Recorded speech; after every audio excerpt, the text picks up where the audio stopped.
बहुत भाग्यशाली हैं।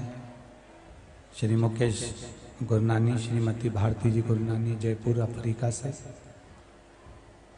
जयपुर के रहने वाले हैं, अफ्रीका में वर्तमान निवास है।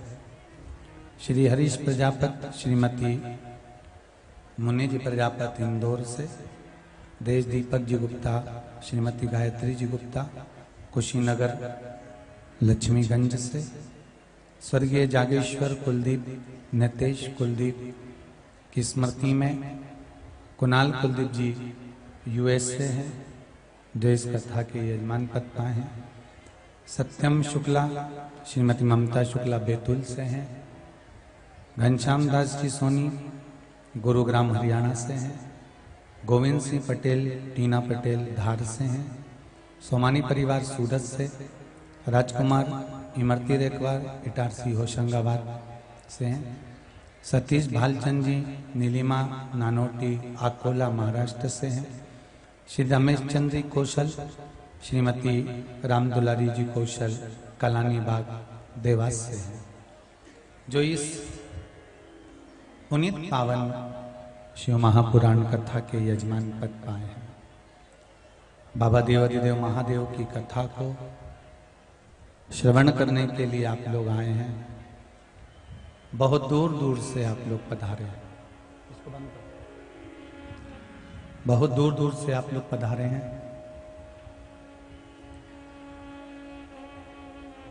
सुबह से लेकर अभी तक लगातार एक ही जगह संभाल कर बैठे हो, केवल कथा को श्रवण करने के लिए। इसलिए इस व्यासपीठ से निवेदन करूंगा कि जितनी देर कथा मिले उतनी देर एकदम शांति बनाकर शिव की उस अविरल लीला को श्रवण करना है, जिससे हम जिस कार्य के लिए आए हैं हमारा वो कार्य सफल हो जाए और भगवान कृपा करे।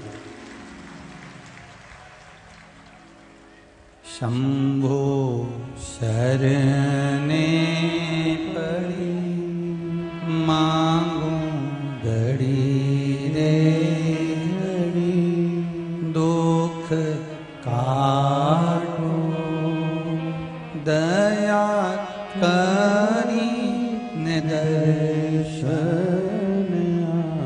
आपो। बाबा देवादिदेव महादेव से प्रार्थना करो कि ये जीवन मिला है बड़ी मुश्किल से, बड़ी कठिनता से प्राप्त हुआ,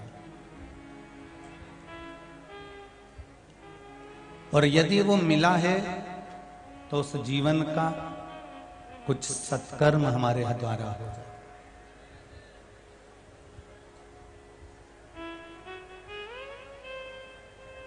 पिता के द्वारा डांटा गया पुत्र, गुरु के द्वारा डांटा गया शिष्य, सुनार के द्वारा पीटा गया सोना, ये सब आखिरी में सुंदर निखरे हुए बन ही जाते हैं, ये पक्का।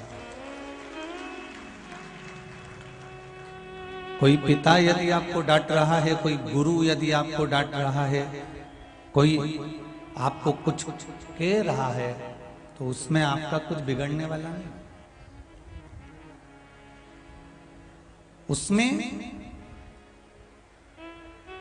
अगर पिता अपने पुत्र को डांटता है, पिता अपने पुत्र को कुछ कहता है, पिता अपने पुत्र को अपशब्द कहता है, पिता अपने पुत्र को अगर मारता भी है, ठोकता भी है, कुछ बोल भी देता है, गाली भी दे देता है, तो इसमें पुत्र का कुछ बिगड़ता नहीं है, पुत्र की जिंदगी संवरती है। और अगर गुरु अपने शिष्य को अपशब्द भी कह दे, ताने भी दे दे, दो थप्पड़ गुरु लगा भी दे, तो उसमें शिष्य का कुछ बिगड़ता नहीं है, वो शिष्य आगे ही बढ़ता है, उसकी तरक्की ही होती है। सुनार को मालूम है कि सोने की कीमत क्या है, फिर भी उसको वो घड़ने के लिए पीटता है, ठोकता है, तपाता है, क्योंकि सुनार को मालूम है कि एक सोने का जो छोटा सा भाग मिलेगा सोने का जो थोड़ा सा भाग मिलेगा उसकी कोई इतनी कीमत नहीं होगी, पर उसका जो जेवर बनेगा, उसका जो आभूषण बनेगा, वो अधिक कीमतवान होगा। उसका एक सुख, एक आनंद अलग रहेगा। तेरा ही दिया मैंने खाया पिया है, तेरा शुक्रिया है, तेरा शुक्रिया है। अगर कोई गुरु, कोई सतगुरु, कोई मार्गदर्शक देने वाला जो ठीक मार्ग पर आपको ले जा रहा हो, ठीक मार्ग तक आपको पहुंचा रहा हो, तो आपके जीवन की सार्थकता बन सकती है, आपके जीवन में आनंद की अनुभूति हो सकती है। एक बात, पीछे की आवाज बढ़ा दीजिए सभी जगह की। पीछे जितने भी माइक चोंगे लगे हैं आसपास में, सभी जगह के बढ़ा दो, रोड की भी बढ़ा दीजिए। एक बात अपनी जिंदगी में उतार कर रखिएगा, कभी कभी अगर जिंदगी में कहीं अटकलियों में पड़ रहे हो,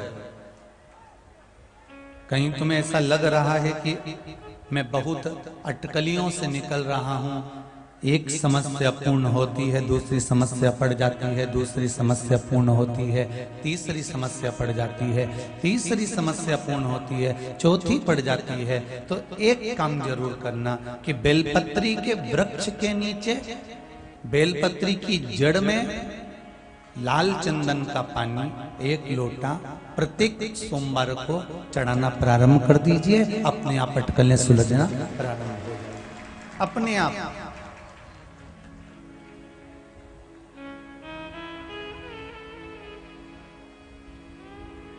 केवल 1 लोटा पानी, और उसमें भी क्या डालना है आपको, जम के बोलिए जरा, लाल चंदन, इससे ज्यादा और कुछ नहीं।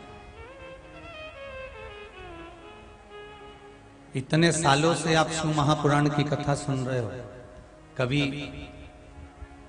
इस व्यासपीठ से आपने ये नहीं सुना होगा कि ये पैसा खर्च करना और खर्च करोगे तब भगवान मिलेगा। जब भी इस व्यासपीठ से शिव महापुराण का कोई उपाय अगर आपको स्कंद पुराण में से, लिंग पुराण में से, पद्म पुराण में से, ब्रह्मवेत्ता पुराण में से, देवी भागवत में से, लिंग पुराण में से, नर्मदा पुराण में से अगर कुछ निकाल कर बताया है, तो केवल इतना बताया है कि जो आपके घर में सामग्री होती है, जल होता है, बेलपत्र होता है, या चावल होता है, या पुष्प होता है, उसी से हम शिव जी को रिझाएं।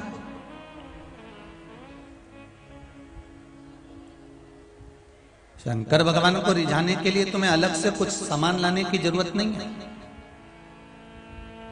शिव महापुराण तो यहां तक कहती है, आपके पास में अगर दूध हो तो शिव को चढ़ा दो, दही हो तो शिव को चढ़ा दो, शक्कर हो तो शिव को चढ़ा दो, शहद हो तो शिव को चढ़ा दो, पंचामृत हो तो शिव को चढ़ा दो, ये भी ना हो तो 1 लोटा जल चढ़ा दो, जल भी ना हो तो 1 बेलपत्री चढ़ा दो, बेलपत्री भी ना हो तो मंदिर की ही बेलपत्र उठाकर धोकर फिर मंदिर में चढ़ा दो, वो भी ना हो तो 3 बार ताली बजा दो, वो भी ना हो तो बम बम भोले बोल दो, और वो भी ना हो तो मंदिर के बाहर से जब निकल कर जाओ तो शंकर के मंदिर का शिखर दर्शनम कर कर जाओ, शिखर दर्शनम सर्व पाप नाशनम, शिखर का दर्शन कर कर जाओ।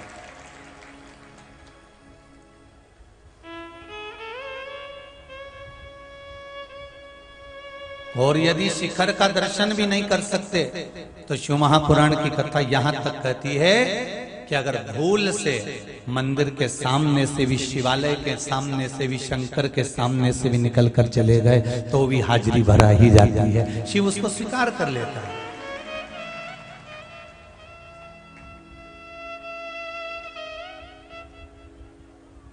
भगवान शंकर उसको स्वीकार कर लेते।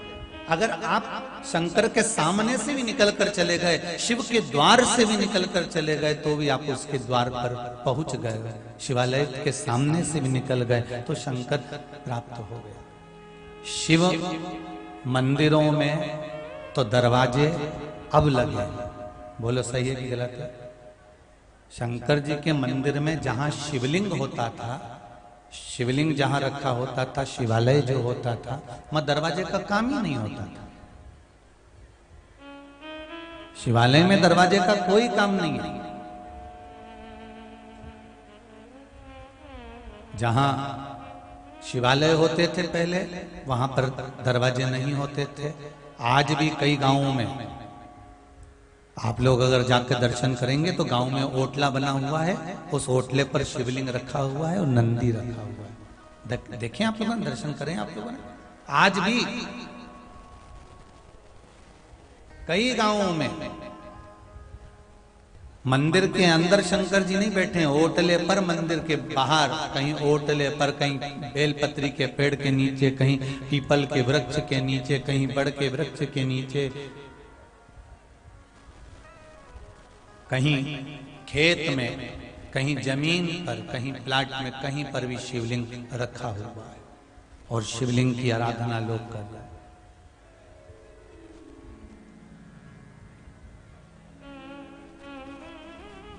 तीन चीजें याद रखना। शंकर के मंदिर में पट नहीं होता,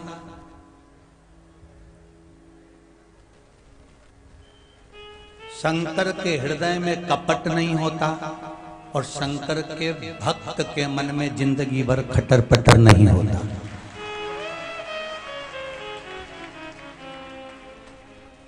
शिव के मंदिर में पट नहीं होता, शंकर के हृदय में कपट नहीं होता, और शंकर का जो भक्त होता है उसके जीवन में कभी खटपट नहीं होता। वो शिव का भक्त शिव का होता।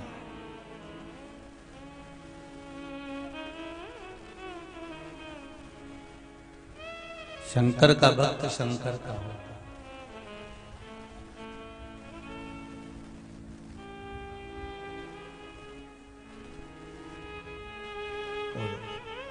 उसके सिवाय हो नहीं सकता।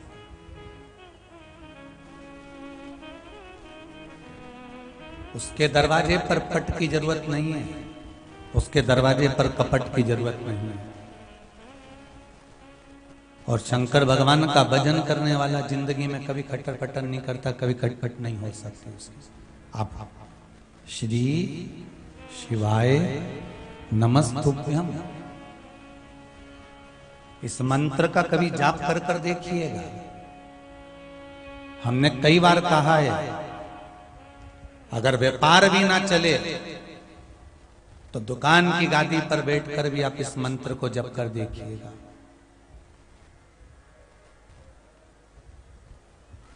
आप जपो तो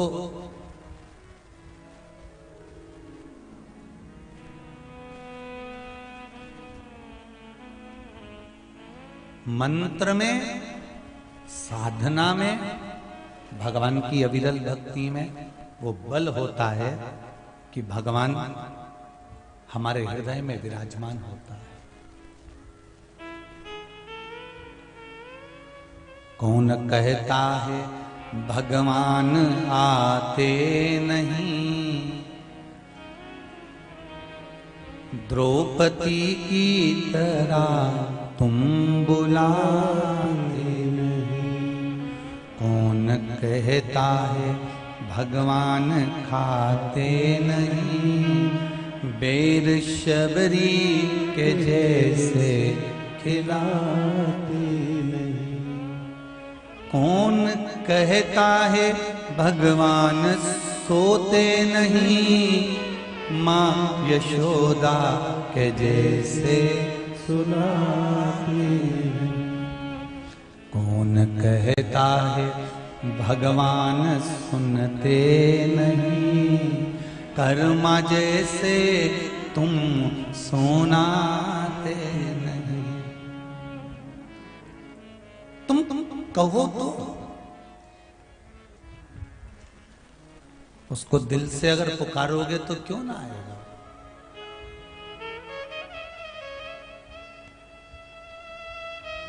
भगवान तो कहता है मंदिर को छोड़ चला आऊंगा, कोई दिल से पुकार, कैलाश छोड़ चला आऊंगा, कोई दिल से पुकार।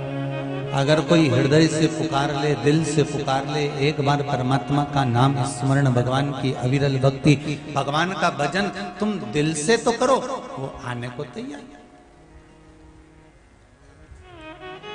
बिना व्यवहार के तो आज के जमाने में कोई नहीं आता रे भाई। तुम अपने रिश्तेदारों को बुलाकर देखना, तुम अगर मीठा बोलोगे, प्रेम से बोलोगे, तो कोई आएगा भी और टिकेगा भी।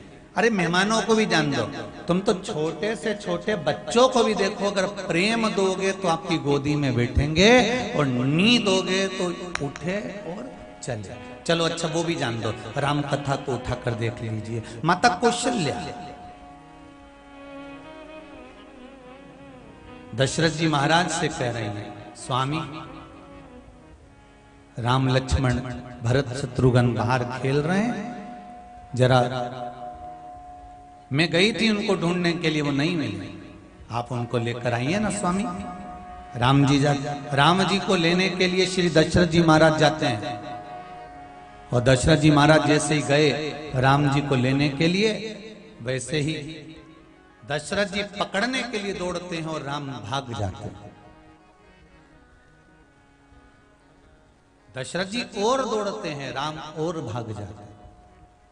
दशरथ जी फिर दौड़ते हैं, राम फिर भाग जाते हैं। दशरथ जी की गोद में राम नहीं आ पाए, तब कौशल्या मैया उनको पकड़ कर लेकर आई, और राम जी जहां बैठे हुए थे, दशरथ जी जहां बैठे हुए थे, भोजन कर रहे थे, उस जगह पर राम जी को दशरथ जी की गोदी में बिठा देती हैं। तब दशरथ जी की गोद में राम बैठ गए। तुलसीदास जी से किसी ने पूछा कि आपने लिखा है कि दशरथ जी राम जी को पकड़ रहे थे तो राम जी हाथ में नहीं आए, दशरथ जी ने राम को गोदी में बिठाना चाहा पर राम दशरथ जी की गोदी में नहीं बैठे, और कौशल्या जी ने पकड़कर दशरथ जी की गोद में जब राम को बिठाया तब राम दशरथ जी की गोद में बैठ गए थे। ऐसा कैसे हो गया? तब तुलसीदास जी कहते हैं, जब राम को पकड़ने के लिए दशरथ जी गए थे तब उनके मस्तक पर मुकुट रखा हुआ था, और अहंकार का मुकुट जब तक तुम्हारे माथे पर रहेगा मेरा राम कभी नहीं मिल सकता। दशरथ जी ने भोजन करते समय अपना मुकुट नीचे उतार दिया, और जैसे ही मुकुट नीचे उतारा और कौशल्या जी ने राम जी को गोदी में बिठाया तो राम गोदी में बैठ गए। अभिमान के मुकुट को उठाकर कहीं पटक दीजिए, अहंकार के मुकुट को उठाकर कहीं ले जाकर रख दीजिए, तब मेरे राम को पाने का प्रयास करोगे तो राम तुम्हारी गोदी में क्या तुम्हारे हृदय में जाकर बैठ जाएगा। उसको पाना बहुत सरल है, भगवान को पाना कठिन नहीं है।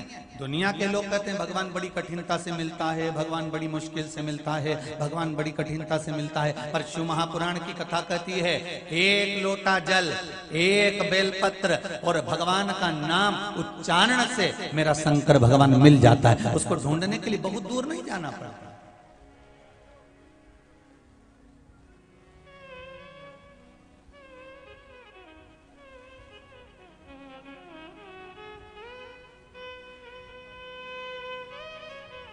उसको पाना बहुत कठिन नहीं है, उसको पाना बहुत सरल है। क्या चाहिए मेरे भगवान को?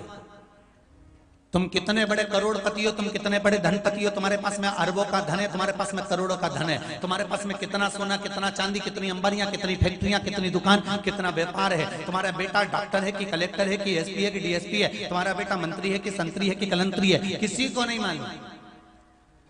उसको क्या करना? किसी को कोई मतलब है क्या तुम्हारे से? अब जब तुम्हारे पड़ोसी को, तुम्हारे रिश्तेदारों को तुम्हारे धन से कोई मतलब नहीं होता, समझो जरा। आप में से कितने लोग हैं जो अपने पड़ोसी को 2-4 लाख रुपए दे देते हो हर महीने? कोई देता है? 5-10 हजार कोई देता है? 20-25 हजार कोई देता है? नहीं। एक स्टील का खाली डब्बा जाता है ना लड्डू भरा के, तो वो भी 25 हजार मांग लेती, डब्बा रेगी है, दे देना। विचार करिए जरा, जब एक व्यक्ति को अपने पड़ोसी से आशा नहीं है कि ये मेरे पास में रहता है तो ये मुझे करोड़ दे देगा, करोड़ों का धन लाकर, लाखों का धन लाकर दे देगा, मुझे पूंजी लाकर दे देगा। तुम्हारे पास में कितना आ रहा है, तुम्हारे पड़ोसी को उससे मतलब नहीं रहता। पड़ोसी ये सोचता है कि मेरे पास क्या आया वो मेरा बहुत है। जब एक पड़ोसी को पड़ोसी के धन से मतलब नहीं है, तो परमात्मा ने तुमको पैदा करा, धन उसने दिया, दौलत उसने दी, सत्ता उसने दी, तुम क्या लेकर आए थे जब पैदा हुए थे? क्या लेकर आए थे? चाहे आप हो चाहे हम हो, माता के गर्भ से जब जन्मे थे तो ये भी नहीं मालूम था कि अच्छे घर में पैदा हो जाएंगे, ये भी नहीं मालूम था कि पूरा शरीर अच्छा मिल जाएगा, ये भी नहीं मालूम था कि परिवार अच्छा मिल जाएगा, ये भी नहीं मालूम था कि घर अच्छा मिल जाएगा। भगवान को तो तुम्हें रोज प्रतिदिन 24 घंटे धन्यवाद देना चाहिए, हर पल, हर घड़ी, हर क्षण में, कि हे परमात्मा तूने अच्छा हुआ हमारा शरीर अच्छा बनाया। कहीं एक आध निपटा निपटू देता तो अच्छा नहीं लगता। भगवान तूने शरीर अच्छा दिया, भगवान तूने मेरा घर अच्छा दिया, तूने मुझे अच्छे कुल में पैदा करा।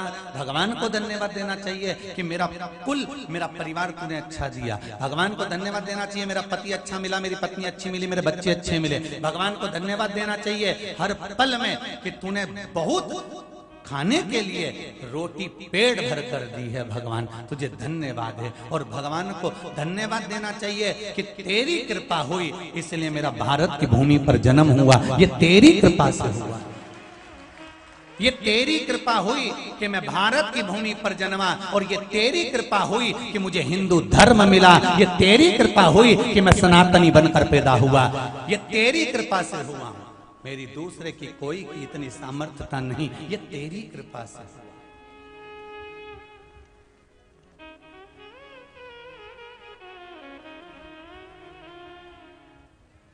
भगवान को धन्यवाद देना चाहिए। भोलेनाथ दया करना, मैं तेरे, जम के बोलो जरा, मैं तेरे भरोसे हूँ, मेरे बाबा दया करना, मैं तेरे भरोसे हूँ। ना घर के भरोसे ना परिवार के भरोसे हूँ, ना घर के भरोसे हो, ना परिवार के भरोसे हो। भोलेनाथ दया करना, मैं तेरे भरोसे हूँ। भोलेनाथ दया करना, मैं तेरे भरोसे हूँ। जो मेरे शंकर के भरोसे पर हैं वही दोनों हाथों से ताली बजाकर प्रेम से कहो, भोलेनाथ दया करना, मैं तेरे भरोसे हूँ। भोलेनाथ दया करना, मैं तेरे भरोसे हूँ। शंभुनाथ दया करना, मैं तेरे भरोसे हूँ।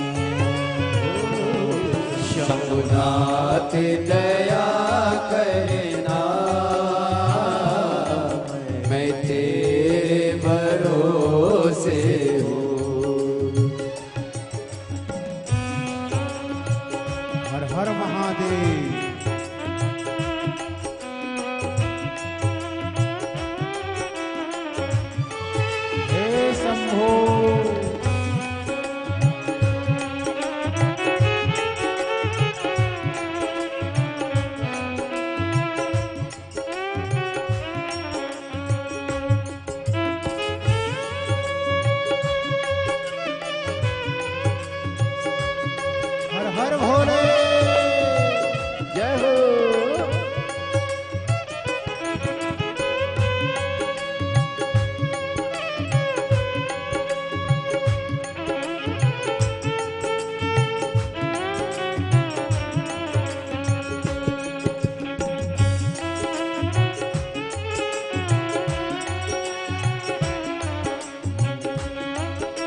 भरोसे हूँ। भोलेनाथ दया करना, मैं तेरे भरोसे हूँ। ना घर के भरोसे हूँ, ना परिवार के भरोसे हूँ। ना घर के भरोसे हूँ, ना परिवार के भरोसे हूँ। ना घर के भरोसे हूँ, ना परिवार के भरोसे हूँ। ना घर के भरोसे हूँ, ना परिवार के भरोसे हूँ। भोलेनाथ दया करना, मैं तेरे भरोसे हूँ। भोलेनाथ दया करना, मैं तेरे भरोसे हूँ। शंभो हो, हर हर शंभो।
जय हो,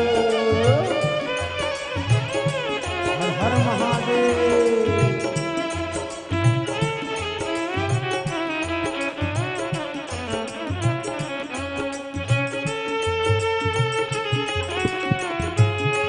जय हो,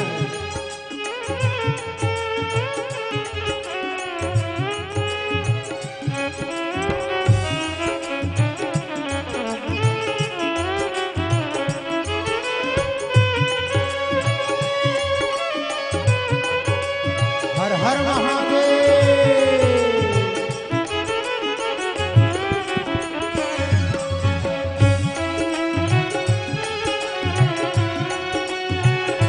जय हो,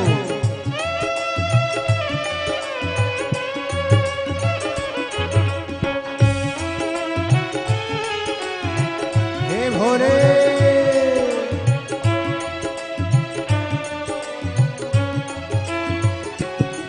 ना इनके भरोसे हूँ,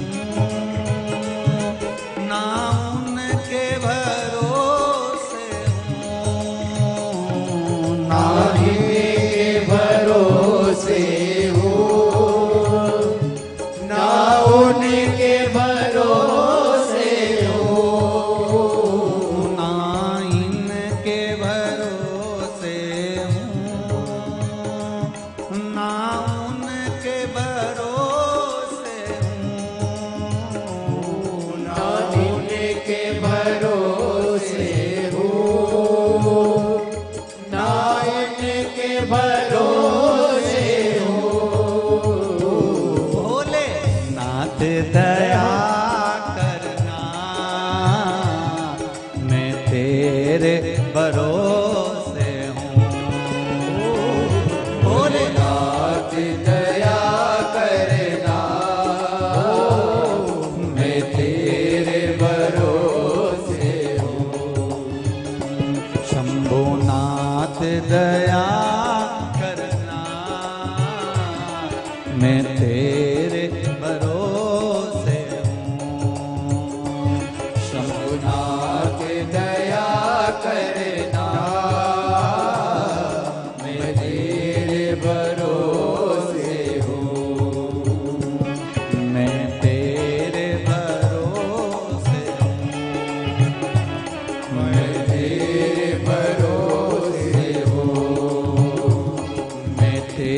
भरोसे हूँ, मैं तेरे भरोसे हूँ, मैं तेरे भरोसे हूँ, मैं तेरे भरोसे हूँ। भगवान शिव से हर हर महादेव भगवान से कहना, मैं तेरे भरोसे हूँ, ना घर के भरोसे हूँ, ना परिवार के, जम के बोलो जरा, ना घर के भरोसे हूँ, ना परिवार के भरोसे हो। भोलेनाथ दया करना, मैं तेरे भरोसे हूँ। एक भरोसा मेरे शिव का होना चाहिए। देखो दुनिया में लोग बहुत मिलेंगे, ढेर, कोई कमी नहीं है दुनिया में लोगों की, हर तरह के मिलेंगे। कोई आपको परमात्मा के पास ले जाकर छोड़ेगा, तो कोई आपको अपनी ओर आकर्षित करने का प्रयास करेगा। पर एक बात अपनी बुद्धि में बिठा कर रखना, अपने हृदय में बिठा कर रखना कि हमें दुनिया की ओर आकर्षित नहीं होना। अगर होना है तो हमारे देव अधिदेव महादेव की ओर आकर्षित होना, हमें नहीं भटकना।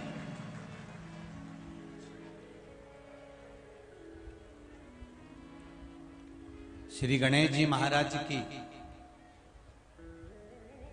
दाई मां, आपको मालूम होगा कि गणेश जी को हाथी का जो मुख लग गया था, जब गणेश जी को हाथी का मुख लग गया, और गणेश जी को जब हाथी का मुख लग गया, तब उनका पालन करने वाली एक मां अलग से थी, एक मां अलग से थी, उनका पालन करने वाली, जिसका नाम था मालिनी। क्या नाम था? जम के बोलो जरा, मालिनी। ये गणेश जी के, जैसे पार्वती मैया गणेश जी की माता है, तो ये गणेश जी को लालन पालन करने वाली, उनको भोजन कराने वाली, उनका श्रृंगार करने वाली, और उनको अच्छी बुद्धि, चित्त वृत्ति, किस तरह से अपने जीवन को सार्थक बनाना है, ये केवल मालिनी मां कहती थी। अब देखिए, गणेश जी का मुख हाथी का था, तो मालिनी का मुख भी हाथी का था।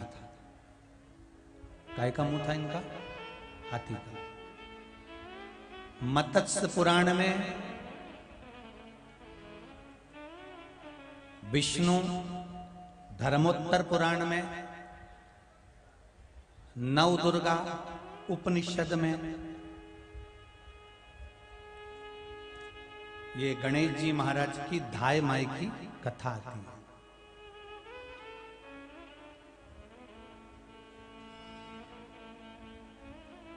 आज के समय में आप लोगों को कथा जब कुछ सुनाते हैं कि ये उपाय कहाँ से बोल रहे हो या ये कथा कहाँ से बोल रहे हो, तो पुराणों का नाम भी बता देते हैं, जिससे आप लोग उसमें ढूंढ सको। नहीं तो आजकल के लोग तो काली मिर्ची लेके बैठे रहते हैं। तो इसलिए आपको समझ आ जाए कि किस जगह से बोल रहे हैं, बाद में बताने की जगह इसलिए कथा में आजकल पहले बता देते हैं कि ये जो शंकर भगवान के यहाँ गणेश जी की जो सेवा करती थी मालिनी, उसका चेहरा हाथी का था। ये कौन कौन से पुराण में मिल रहा है? तो कहा मत्स्य पुराण में, विष्णु धर्मोत्तर पुराण में, नव दुर्गा उपनिषद में, ये मालिनी माता की कथा आती है।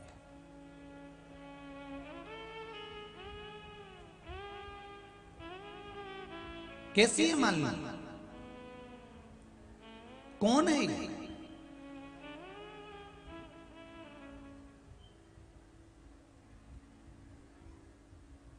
कहां रहती थी? अभिमुक्त नगरी काशी। अभिमुक्त का मतलब क्या है? जहां जीव जाता है और मुक्त हो जाता है। और काशी अभिमुक्त इसलिए है कि पूरा ब्रह्मांड, पूरी पृथ्वी जब कली काल घोर आ जाएगा, सब जगह से सब कुछ नष्ट हो जाएगा, तब ये पृथ्वी जब जल में डूबती है, सब जब नष्ट हो जाता है, सब नष्ट हो जाता है, पर काशी कभी नष्ट नहीं होती, वो अजर और अमर बनी है। काशी सतयुग में भी थी, हमारे वेद और पुराण उठाकर देख लीजिए। काशी सतयुग में भी थी, काशी त्रेता में भी थी, काशी द्वापर में भी थी, और काशी कलयुग में भी है। और कलयुग चले जाएगा, फिर सतयुग आएगा, तो काशी काशी ही रहेगी, काशी कहीं नहीं जाएगी। शंकर का गुणगान करने वाला, शंकर का स्मरण करने वाला, शंकर का भजन करने वाला, शंकर के नाम का जाप करने वाला, शंकर की स्तुति करने वाला, शंकर का भजन करने वाला, शंकर को एक लोटा पानी चढ़ाने वाला, भले संसार कहीं पर भी चले जाए, और शिव का भगत अजर है, अमर है, और वो रहे, उसका कुछ बिगड़ने वाला। कंस में और रावण में एक ही अंतर था। कंस कभी शंकर की पूजन नहीं करता था, रावण राक्षस होकर ब्राह्मण कुल में जन्म लेने के बाद भी राक्षस प्रवृत्ति धारण कर कर शंकर की पूजन करता था। इसलिए आज भी पूरे भारत की भूमि पर जितना लोग कंस को याद नहीं करते, उतना कहावतों में, बात बात में और दशहरे पर रावण को याद करते हैं, क्योंकि शिव का भगत था। तुम चाहे कुछ भी करो, पर रावण को भुला नहीं पाओगे।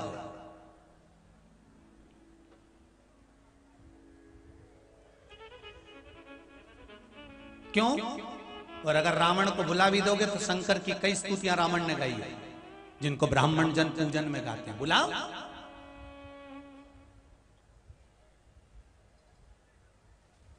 शिव भक्त को नहीं भुला।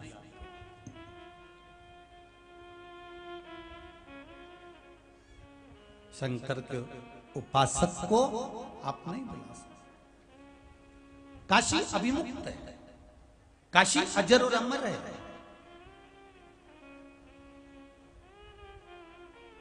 और अभिमुक्त नगरी काशी है। ये मालिनी बड़ी सुंदर थी। एक सतयुग की बात नहीं कर रहे हैं, कोटि कोटि हजारों हजार सतयुग निकल गए थे, हजारों हजार सतयुग। उस समय की बात है। मालिनी काशी में रहा करती थी। एक काम करती थी, आप भी समझ लेना जरा, कि अगर कहीं आप रह रहे हो और शिव की आराधना में लगे हो तो तुम्हारी भी गति नहीं बिगड़ने वाली। मालिनी काशी में रहती थी, गंगा का स्नान करती थी, और एक लोटा गंगा जल भरकर बेलपत्री के वृक्ष की पत्ती को लेकर बेलपत्री के वृक्ष के नीचे ही रख कर उस पे जल शिव जी के नाम से समर्पित करती थी। अभी आपको कल भी कहा था, परसों भी कहा था कि कंकर शंकर है। तो मैं भगवान को ढूंढने के लिए बहुत दूर नहीं जाता। कैलाश पर जाकर भी हमें भगवान को ढूंढने के लिए नहीं जाना कि कैलाश पर जाकर बैठ जाओ।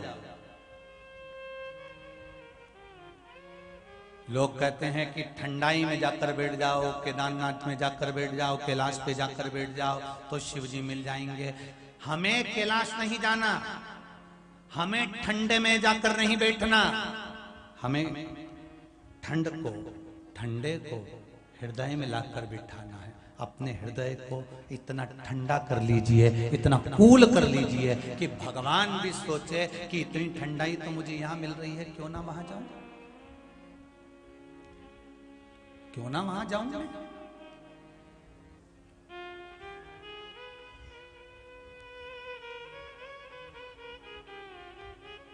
अभी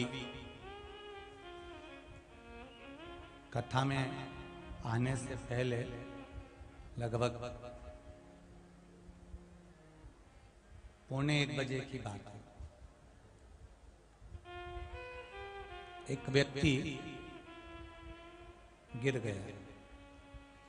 इंदौर से कोई आया था, ना उसको धक्का लगा है ना उसको कुछ हुआ है, गिर गया।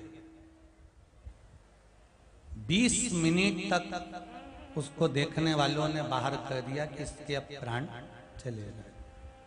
पत्नी फूट फूट कर रो रही थी। खबर पहुंची,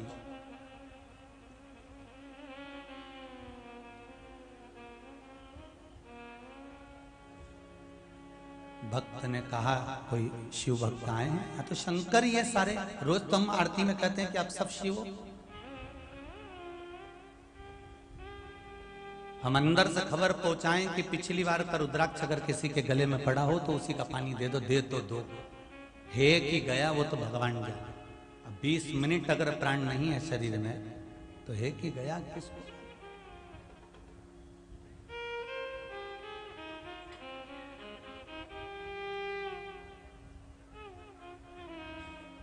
पानी दिया, किसी भगत ने अपने गले का ही उतार कर बोतल में डुबो कर 20 मिनट के बाद उसको जो पानी मुंह में देकर बम बोलना उसके कान में, उसको आ गई उल्टी, और उल्टी आई। भगवान की कृपा से प्राण वापिस आ गए।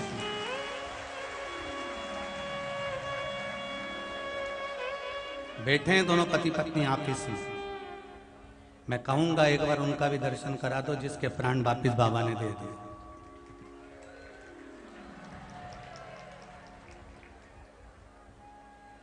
जिसने देखा उसने कह दिया कुछ भी नहीं है इसके शरीर में, पर बाबा की कृपा। आप आराधना करो तो ये एक पत्र आया, देखो कितना सुंदर पत्र है। उसके भाव देखिएगा जरा कितने सुंदर है।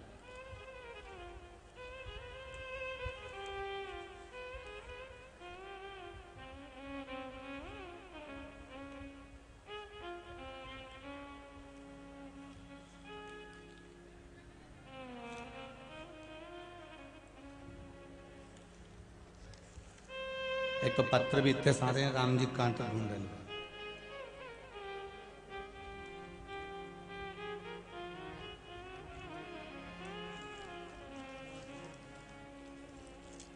एक किसी ने दिल्ली से पत्र लिखा है। अब पत्र ढूंढूंगा, टाइम लगेगा। थोड़ा सा ध्यान में आया है कि गुरुजी कोई काम काज नहीं था, आपकी कथा सुनी थी और आपने कह दिया था कि काम कोई छोटा और बड़ा नहीं होता, आप तो केवल काम करो। अपने गांव में कुछ भी नहीं था, दिल्ली में आकर साइकिल की दुकान चालू करी। कोई जिसने लिखा हो पत्र वो खड़े हो जाना। दिल्ली में साइकिल की दुकान खोली। साइकिल की दुकान खोलकर दिल्ली में कहीं बैठा है, कहाँ है? अच्छा उधर हो बहन जी। हाँ जी, एक बार दोनों हाथ उठाकर हर हर महादेव बोल दो। हर हर महादेव।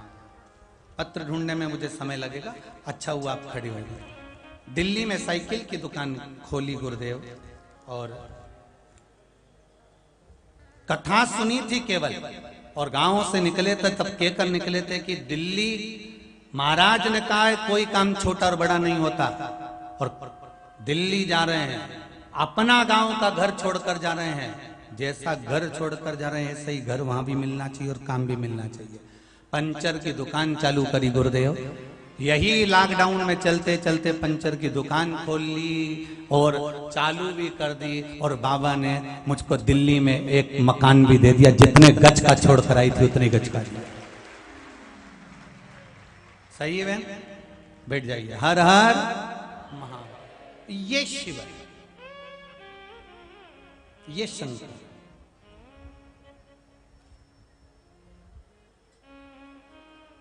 उसकी आराधना करो तो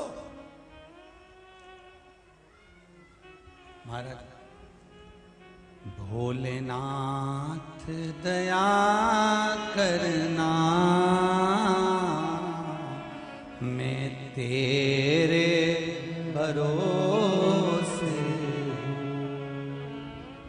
भगवान से कहो, दिल से कहो कि हम किसी के भरोसे पर नहीं, हम केवल तेरे भरोसे। हमें कोई दूसरा भरोसा है भी नहीं, कोई भरोसा नहीं। महाराज, बस एक निवेदन पहले भी करा, आज फिर करता हूं। मेरे शंकर को दिखावा प्रिय नहीं है। क्या प्रिय नहीं है? दिखावा। मेरे शंकर के मंदिर में पट नहीं होता, शंकर के मन में कपट नहीं होता, और उसके भक्त के मन में खट और पट नहीं होता। ये मेरा विषय। अब दिल से कहो जो कहना। ना परिवार के भरोसे हूं, ना घर के भरोसे हूं, ना परिवार के, बोलो सब बोलो, ना घर के भरोसे हो। भोलेनाथ दया करना, मैं तेरे भरोसे हूं। दूसरा भरोसा हम कहां से लाएंगे? अच्छा, बड़े विचित्र विचित्र संसार में लोग हैं महाराज। अब इतने संसार में बड़े विचित्र लोग हैं तो इनका अब कितने कितने तरह के चाल चलने वाले संसार में लोग भरे पड़े। दिन भर लोग कहीं ना कहीं, किसी ना किसी रूप में, किसी ना किसी तरीके से लोग दूसरों को मूर्ख बना ही रहे हैं। अब इस संसार में इनको छोड़कर शिव को अपनाना कितना कठिन काम, कितना कठिन।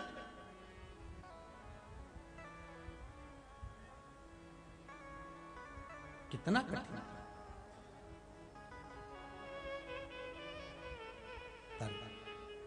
हमें चिंता नहीं करनी।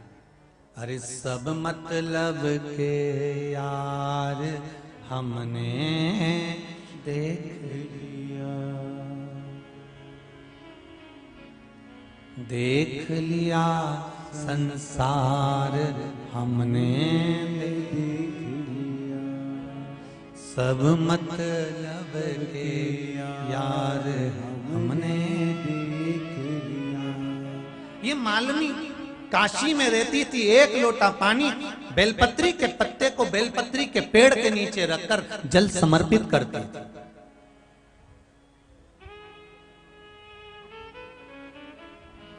जल चढ़ा दिया। देखो,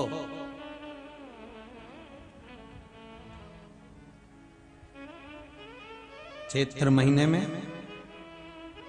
माता रानी के मंदिर में कई लोग जल चढ़ाने जाते हैं। बोलो सही है गलत है? शीतला सप्तमी के दिन माता रानी के मंदिर में कई लोग जल चढ़ाने जाते हैं।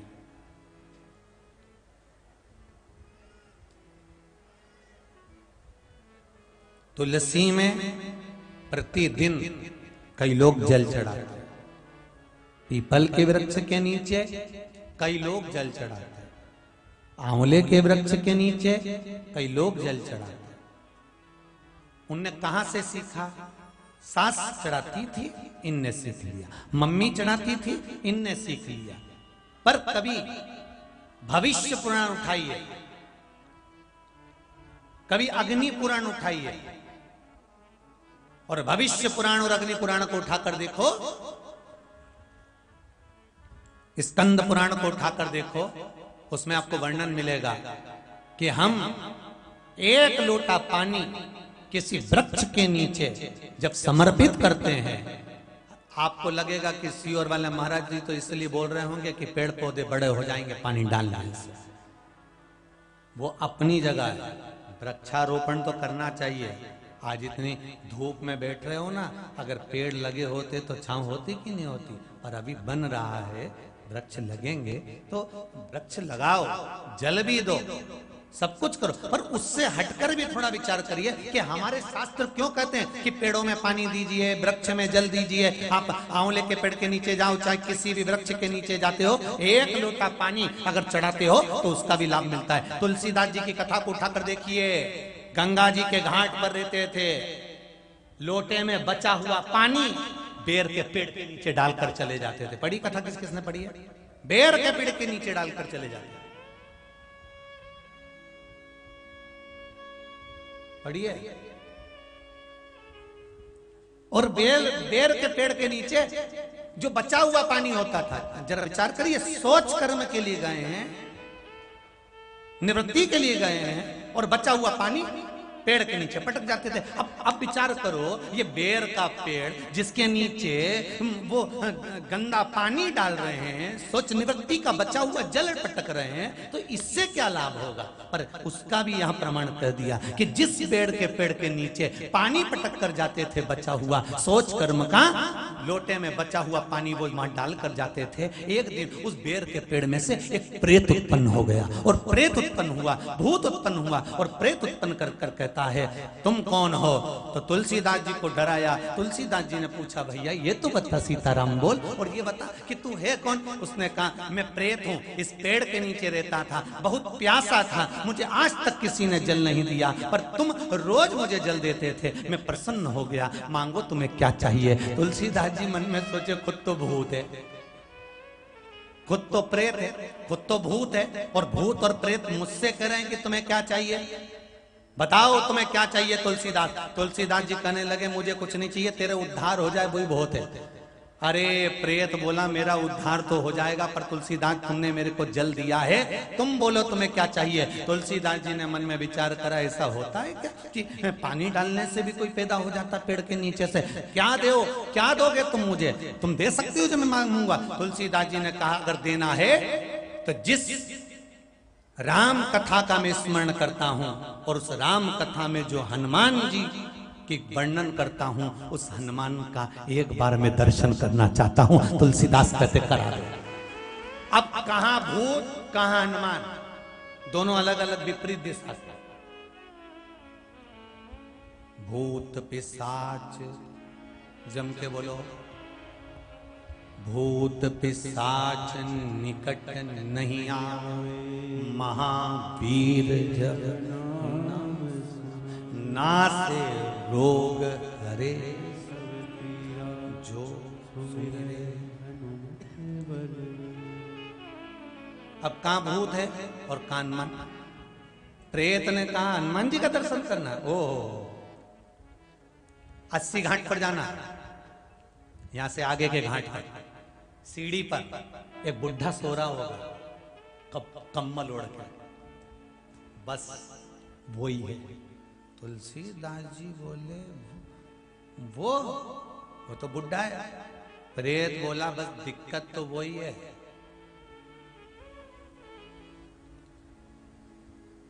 जाओ तुम देखो तो सर। आज तुलसीदास जी चले, उनके कम्बल के पास में लात रखाई, हाथ थोड़ा सा टच हुआ हनुमान जी महाराज का, और हनुमान जी उठ कर बैठे, सीताराम सीताराम सीताराम करके जैसे ही बैठे, तुलसीदास जी ने चरण पकड़कर बोला, तुम हनुमान हो? हनुमान जी ने तुलसीदास को हाथ पकड़कर बोला, पहले ये बता कि मेरा एड्रेस बताया किसने? पहले ये बता, मैं आराम से सो रहा था, मुझे लोग नहीं पहचानते थे।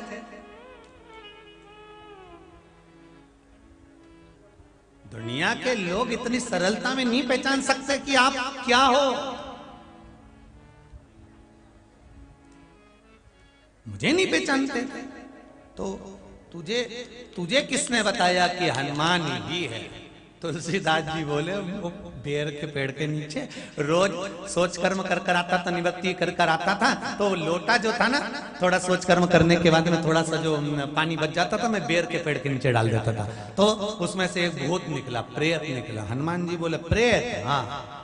उसने एड्रेस बताया। हाँ। जिससे विवाद होता है ना, उसकी पूरी खबर रखी जाती है कि यह कर क्या रहा है।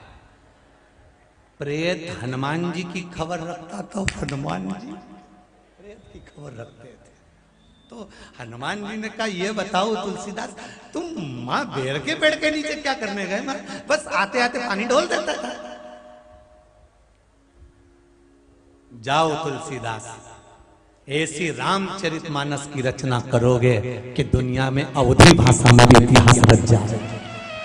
जाओ तुलसीदास, तुम वो रामचरितमानस की रचना करोगे कि पूरे भारत की भूमि पर, पूरे विश्व में इतिहास रच जाएगा। और क्या इतिहास रचा उस रामचरितमानस ने कि रामचरितमानस जब तैयार हुई और उसको लेकर सबसे पहले काशी पहुंचे तुलसीदास जी, तो वहां के ब्राह्मणों को दी गई कि ये लो रामचरितमानस। और ये तो ब्राह्मणों ने कहा, इसमें संस्कृत नहीं है, अवधी भाषा में लिखी हुई है, हम इसको स्वीकार नहीं करते। एक ब्राह्मण ने विचार करा, भले अवधी भाषा में लिखी है पर लिखी तो प्रभु का नाम ही है। एक काम करते हैं, सारे पुराण, सारे शास्त्र सब काशी विश्वनाथ के मंदिर में रखे जाएंगे। सबसे नीचे रामचरितमानस रखी जाएगी, मंदिर में ताले लगाए जाएंगे। अगर विश्वनाथ इस रामचरितमानस को स्वीकार कर लेंगे, सबसे ऊपर अगर ये आ गई, तो हम समझेंगे कि विश्वनाथ जी ने करी है और हम इसको फिर संसार में प्रकाशित करवा देंगे। ठीक है, मंजूर है। मंदिर में सबसे नीचे रामचरितमानस रखी, उसके ऊपर सारे पुराण, सारे वेद, सारे शास्त्र रखे गए। सब कुछ रखने के बाद में मंदिर में ताला लगाया गया। चाबी काशी नरेश के पास पहुंच गई, राजघराने में चाबी पहुंची। दूसरे दिन काशी नरेश दरवाजा खोलने के लिए गए। तुलसीदास जी तो मंदिर से कोसों दूर थे। दरवाजा जब खुला था, सारी पुराण और शास्त्र नीचे थे और रामचरितमानस सबसे ऊपर रखी हुई थी।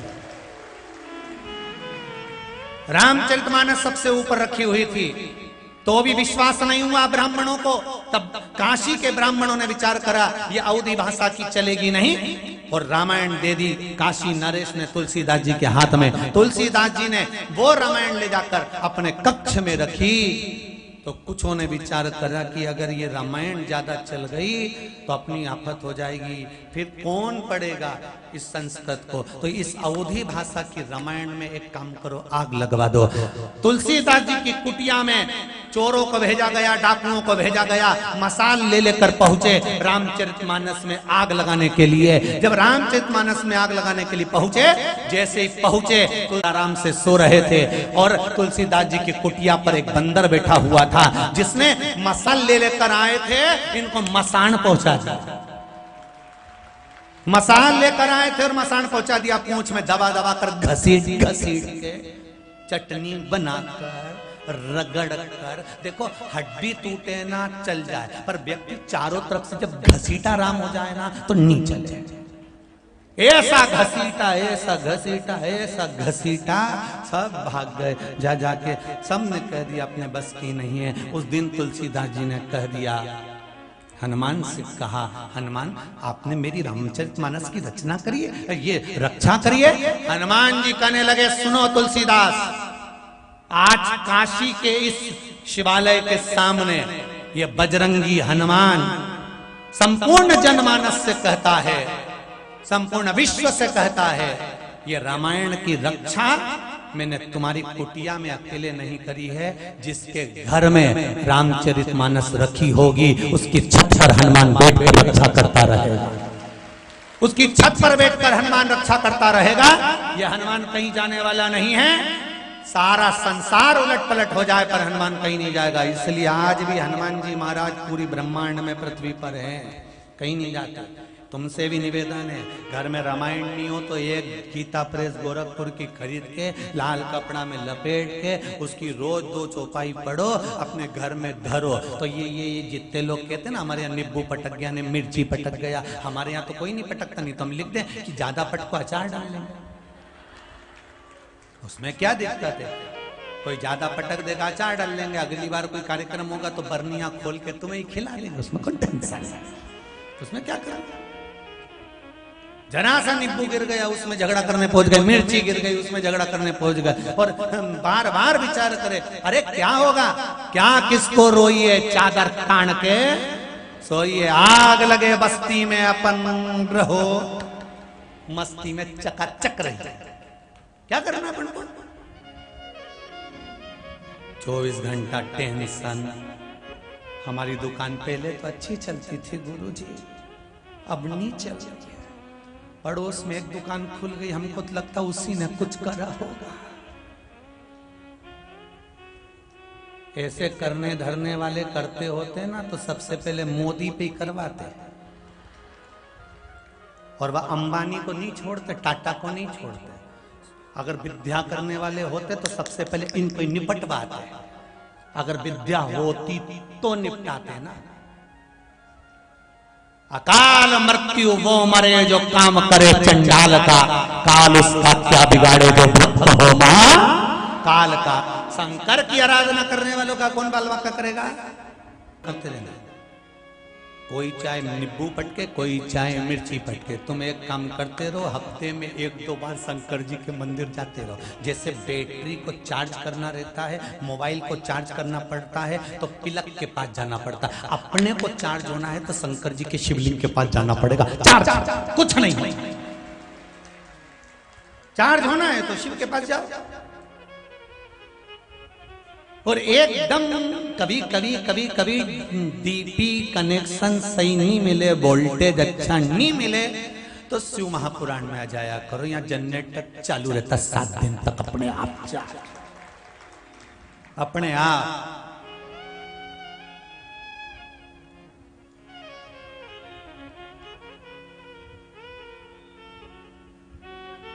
भोलेनाथ दया करना, मैं तेरे भरोसे हूँ। शंभुनाथ दया करना, मैं तेरे भरोसे। शिव कृपा होती है तब कुछ कार्य होता है। आज सुबह एक जम्मू से कोई आए थे, कह रहे थे गुरुदेव राम जी पर्चा इतना सारा है नहीं, सब खो गया, अब पढ़ूं किसको? तो वो कह रहे थे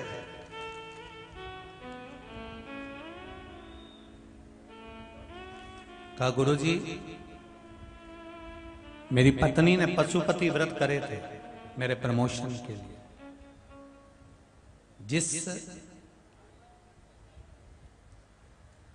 वो शायद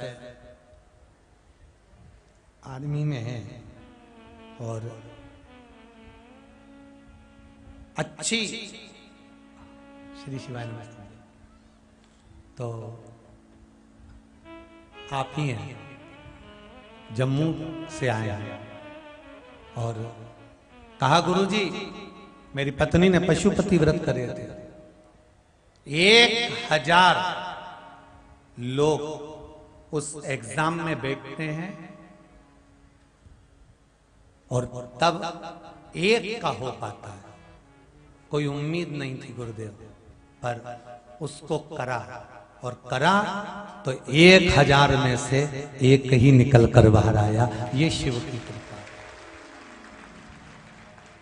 बहुत बहुत बधाई हो आपको कमांडेंट बनने की, बाबा की कृपा दृष्टि बनी रहे। हर हर महादेव। विराजमान शिव दानी है, अवघड़ी है। भोलेनाथ दया करना, मैं तेरे भरोसे हूँ। शंभुनाथ दया करना,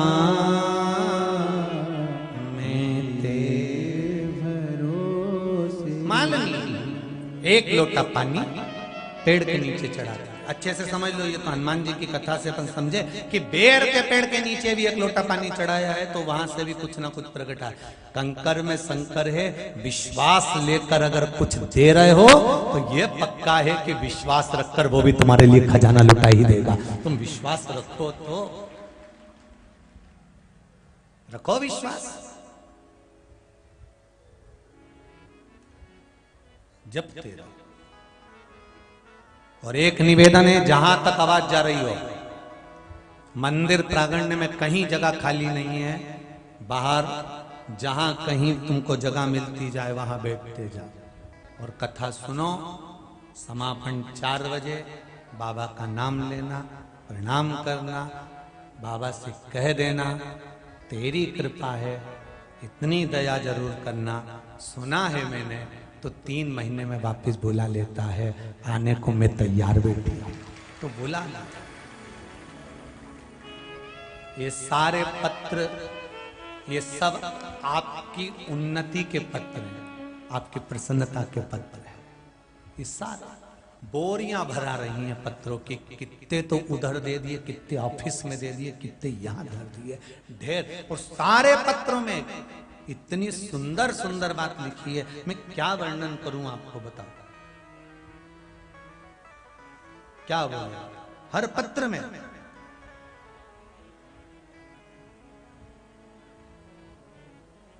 महाराज सब आपकी उन्नति के तरह। कोई के एक लाल शाही से किसी ने लिखा है, महाराज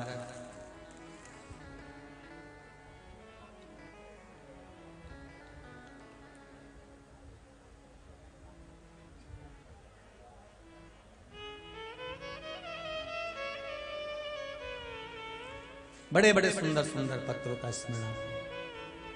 आप बोलो शिव से, सुनेगा वो।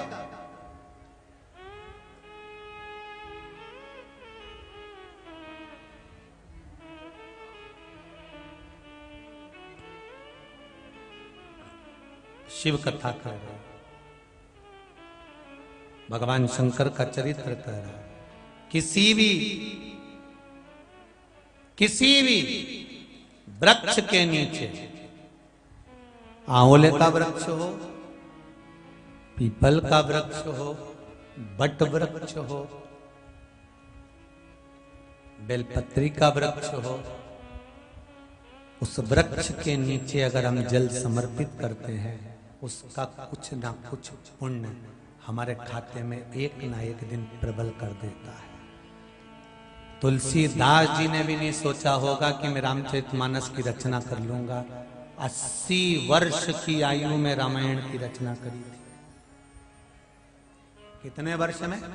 80 साल की आयु में तुलसी बाबा रामचरितमानस की रचना करते हैं। जरा विचार करिए कि विचार नहीं करा, सोचा नहीं होगा कि मैं ये कर सकूंगा। अर्थात जब तक शिव कृपा ना करे तब तक कुछ नहीं हो सकता। ये जो वृक्ष के नीचे मालिनी एक बेलपत्र रखकर उस पे एक लोटा जल चढ़ा रही। कई लोग अपने अपनी भाषाओं में कहते हैं, हम लोग अगर इस व्यासपीठ से पीपल के वृक्ष की गणना करते हैं, पीपल के वृक्ष की महत्वता बताते हैं, पीपल के वृक्ष की कई बार पीपल की महत्वता बताई तो कई लोग उसका भी विरोध करने लगते हैं कि बताओ क्या पीपल के पेड़ में ऐसा हो जाता है, क्या पीपल के पेड़ में ऐसा हो जाता है, क्या आंवले के पेड़ से ऐसा हो जाता है। अरे कंकर में शंकर है और तुम्हारे हृदय में अगर विश्वास पक्का है तो शंकर तो कहीं से भी प्रकट हो सकता है। केवल अगर विश्वास है तो मानो तो गंगा माहू, ना मानो तो बहता। आप मानो तो गंगा, ना मानो तो पानी।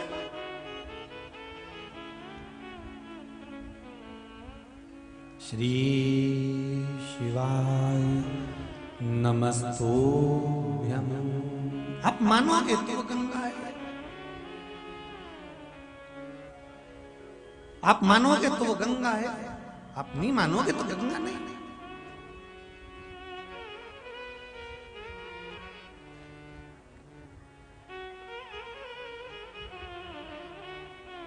इस पुण्यमय आनंद में, इस रुद्राक्ष महोत्सव में, शिव महापुराण की कथा में कई तरह के लोग आए हुए हैं। कई तरह के, कोई विश्वास लेकर दूर दूर से भगवान के पास अपने दिल की बात कहने आया होगा, कोई अपने रोग को मिटाने के लिए आया होगा, कोई शंकर का कथा सुनने आया होगा, कोई कल्लू जी का दर्शन करने आया होगा, कोई शिव की भक्ति करने आया होगा, कोई इस शिव महापुराण में से अच्छा लेने के लिए आया होगा, कोई इसमें से अच्छाई ढूंढ रहा होगा और कोई इसमें से बुराई ढूंढ रहा होगा। मेरे सीहोर जिले के एक एक मीडिया को, एक पत्रकार को मैं नमन करता हूं, जिन्होंने शिव पुराण की अच्छाई ढूंढकर जनमानस तक पहुंचाई। चाहे सोशल मीडिया हो, चाहे पत्रकार हो, इस सीहोर जिले के एक पत्रकारों को, सोशल मीडिया को मैं धन्यवाद देना चाहता हूं, जिन्होंने शिव महापुराण की अच्छाई ढूंढकर जनमानस तक पहुंचाई। और कई ऐसे भी होंगे जो इसमें से बुराई ढूंढने का प्रयास कर रहे होंगे। महाराज के पास कितना आया,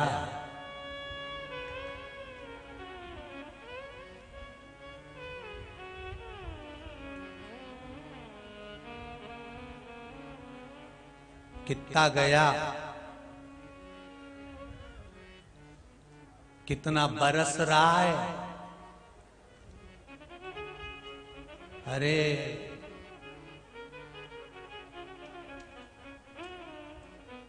संबंध कुबेर भंडारी से है, ये बरसता हुआ नहीं देखना है मुझको। जिससे संबंध जोड़ा है वो साधारण नहीं है। BIG तो देखो, जिससे रिश्ता जोड़ा है, कितना बरस रहा है, कितना। और आपसे भी निवेदन कर रहा हूं, संबंध जोड़ना। कुछ अच्छा ढूंढने आएंगे, कुछ केवल ठेला देखने आएंगे कि झोले में कितना जा रही है, कितने की रसीद कट रही है, कितना माल आ रहा है, कितना आया, कितना आया, कितना आया, कितना आया। दिल की यहाँ जांच करा लेना इंदौर में जाके, नहीं तो अटैक आया। सुन लो रे बाबाओं अच्छे से।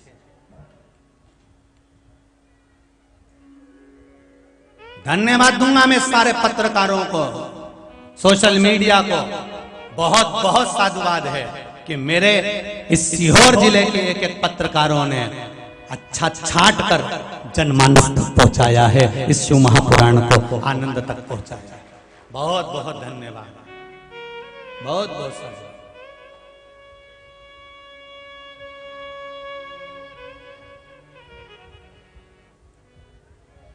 शंभु शिव की भक्ति, स्मरण, शंकर की आराधना, और उससे कहना कि मेरे भोलेनाथ ऐसी कृपा करना। और आपसे फिर कह रहा हूं, फिर निवेदन कर रहा हूं, एक बात अपनी जिंदगी में उतार कर रखना। मेरे बाबा से कहकर जाना, बाबा 3 महीने में इतना जरूर देना कि मैं भी यहाँ पर खूब बरसाने के लिए आऊं, इतना देना। उससे कहकर जरूर जाना कि इतना देना कि मैं फिर आऊं और लुटा कर जाऊं।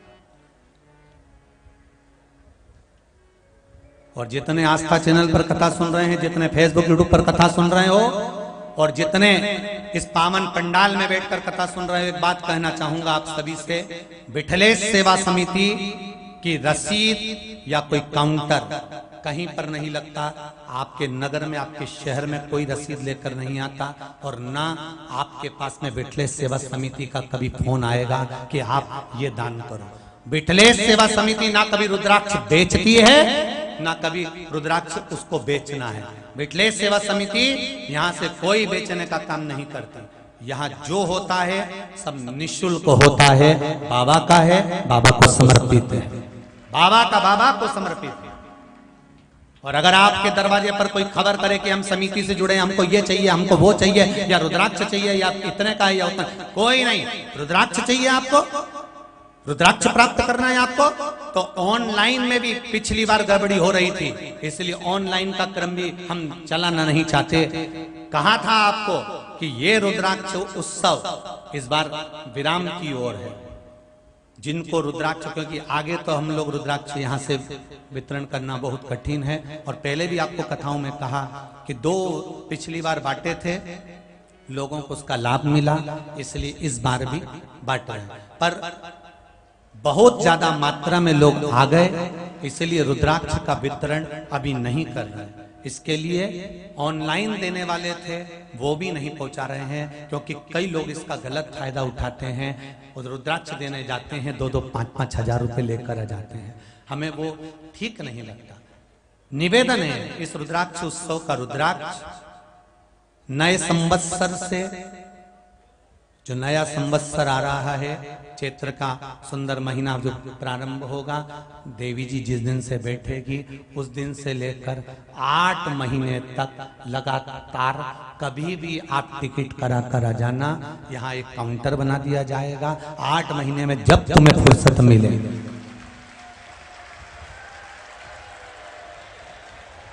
8 महीने में जब तुम्हें फुर्सत मिले, उस दिन टिकट करा कर आना। बाबा के धाम में आकर कड़ी खिचड़ी खाकर जाना, कुबेर भंडारी को धोख लगाना, कंकर शंकर का स्मरण करना, अपनी आईडी दिखाना, रुद्राक्ष लेना और चले जाना। कितने महीने तक बटेंगे? 8 महीने तक। 3 महीने में तो बाबा तुम्हारा काम करके तुम्हें बुला ही लेगा, ये तो पक्का। तो 8 महीने तो दिए हैं तुमको, पर जैसे अभी आए ऐसे बिल्कुल मत आना। ढेर साल, एक साथ नहीं आना है आपको। 8 महीने। और ये भी मत सोचना कि रुद्राक्ष कम पड़े, बाबा का भंडार है। लोग बोल तो रहे ना कि यहाँ तो झड़ रही है, तो रुद्राक्ष भी झड़ रही है, काय को टेंशन लेना। देने वाला शंभो, लेने वाला शंभो, चिंता नहीं करना अपना। अब सौंप दिया इस जीवन का सब भार तुम्हारे हाथों में। दे मेरा शिव है। 8 महीने में एक दिन भी रुद्राक्ष बटना बंद नहीं होगा, पर समय रहेगा सुबह 11 बजे से शाम को 4 बजे तक। उस समय पर कभी भी आप आओगे, घूमते फिरते इधर से निकलो नहीं, और कभी उज्जैन जाओ, ओंकारेश्वर जाओ, या कभी कहीं जाओ, तो आते जाते 5-10 मिनट बाबा से मुलाकात कर कर चले जाना। आ बैठ मेरे पास तुझे देखता, बस उतना वो। और ये भी जरूरी नहीं है, क्योंकि अब कथाएं बाहर चालू हो जाएगी, कथाएं बाहर चालू हो जाएंगी, तो हो सकता है साल भर सीहोर में कथाओं का क्रम नहीं रहेगा। तो ये भी ना सोचिएगा कि सीहोर वाला महाराज मिलेगा तब हम, तो सीहोर वाला महाराज फिर हम वही कहेंगे, सीहोर वाला महाराज के चक्कर में रत्ती भर मत पड़ना। तुम एक ही महाराज के चक्कर में पड़े रहो, भोलेनाथ के चक्कर में, बहुत। बाकी के किसी से मतलब नहीं अपन को, ज्यादा अपने को टेंशन लेना नहीं है, चिंता करके नहीं जीना। अपन सब महादेव वाले, शिव वाले, राम वाले, कृष्ण वाले और परमात्मा वाले हैं, सनातनी हैं। अपने को चिंता नहीं करना, चिंता तो अपने को छोड़ देना, चिंता छोड़ कर चलना। कई लोग तुमसे कहेंगे इसका एक ही काम है, शंकर जी की पूजन करे, मंदिर जाए, जल चढ़ाए, अपने आप को सती सावित्री समझती है। आग लगे बस्ती में, तुम तो आराम से खजूर वाली चोटी करके खूब जोरदार मंदिर जाओ, तुम्हें टेंशन लेने की जरूरत नहीं। तुम तो और जाओ, जितना और प्रसन्न चित्त में जाना।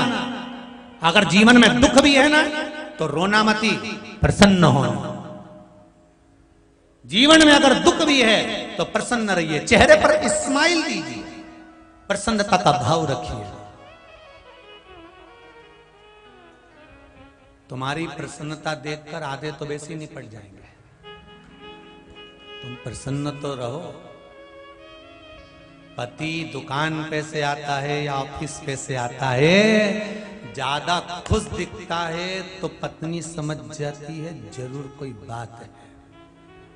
इसलिए हमेशा पति ऑफिस से या दुकान से आता है तो मुंह उतार के आता है, क्योंकि अगर मैं प्रसन्न दिख गया तो ये 50 प्रश्न करेगी, क्या बात है आज बड़े खुश दिख रहे हो। अच्छा, ये भी नहीं बोल सकते कि मासी जी के यहाँ से फोन आया, ये भी नहीं कर सकते, प्रसन्नता बता भी तो नहीं सकते। बताएंगे तो कहते कि क्यों तुम्हारी मासी जी से तो खूब बात करो और हमारी मम्मी फोन लगाए तो 5 मिनट बात नहीं करो। तो इसलिए बेचारा प्रसन्नता बता, जब भी घर पे आएगा मुसद्दी लाल जैसा आएगा, मुंडा उतार के। गुमशुदा तलाश केंद्र का जो ऑफिस होता है बिल्कुल वैसा, एकदम मुंडा उतार। मालनी शिव की आराधना करता, एक लोटा पानी शंकर भगवान पर चढ़ाओ, चाहे बेलपत्री के पेड़ के नीचे चढ़ाओ, चाहे किसी वृक्ष में आप जल चढ़ा रहे हो, वो खाली नहीं जाएगा। तुलसीदास जी ने बेर के पेड़ के नीचे जल चढ़ाया था तो उनको राम मिल गए, हनुमान मिल गए। तो आप और हम क्या, आप चढ़ाओ जल, आप चढ़ाओ बेलपत्री के नीचे जल। मालिनी ने एक लोटा जल काशी की पावन धरा पर बेलपत्री को रखकर जल चढ़ाती थी। एक दिन वहां स्वयं मां लक्ष्मी प्रकट हुई। बेलपत्री के वृक्ष की जड़ में लक्ष्मी का निवास है। बेलपत्री की मध्य भाग में, वृक्ष के मध्य भाग में माता पार्वती का निवास है, और बेलपत्री के सबसे ऊपर के भाग में जहां अंतिम छोर हो वहां सरस्वती का निवास है। ये बेलपत्री के वृक्ष की गणना है। मां बेटी आ गई माता लक्ष्मी, क्या चाहिए तुमको, कौन हो तुम? मेरा नाम मालिनी है। मालिनी है? हाँ, क्या चाहती हो? बस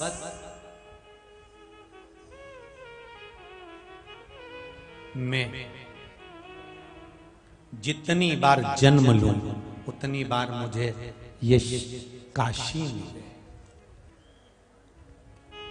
जितनी बार जन्म लूं। आप भी भगवान से प्रार्थना एक बात तो जरूर करना कि जितनी बार जन्म मिले हर जन्म में शिव महापुराण की कथा मिले, इतनी कृपा। जब भी जन्म मिलेगा सेवा करेंगे तेरी, कहते तुमसे बाबा शरण पड़ेंगे तेरी। देना साथ हमारा बाबा बन कर के तुम साथ,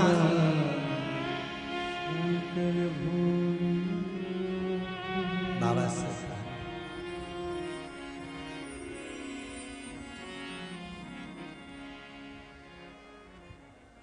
जब भी जन्म मिलेगा सेवा करेंगे तेरी, कहते तुमसे बाबा शरण पड़ेंगे तेरी। देना साथ हमारा बाबा बन कर के तुम साथी, देना साथ हमारा बाबा बन कर के तुम साथी। भोले तेरे नाम से गुजारा हमारा गो। मालिनी ने कहा अगर देना चाहती हो तो मुझे शिव धाम दे दीजिए। जितनी बार मैं जन्म लूं उतनी बार मुझे काशी मिले। आप भी बाबा से कह देना जितनी बार जन्म लो उतनी बार शिव महापुराण की कथा में, जितनी बार हमारा जन्म हो उतनी बार भगवान की कथा हमें प्राप्त होती है। जितनी बार महाराज देखो एक सुंदर पत्र आया है, अभी देख कर गए। हर हर महादेव। मेरा नाम मीनू यादव है, ग्वालियर से हूं मैं। कहीं बैठी है मीनू यादव? आप ही हैं बेटा? मैं ग्वालियर से हूं। गुरुदेव 10 साल से सोच रही थी, एग्जाम दे रही थी, परीक्षाएं दे रही थी, और मेरा मन था सरकारी नौकरी करूं।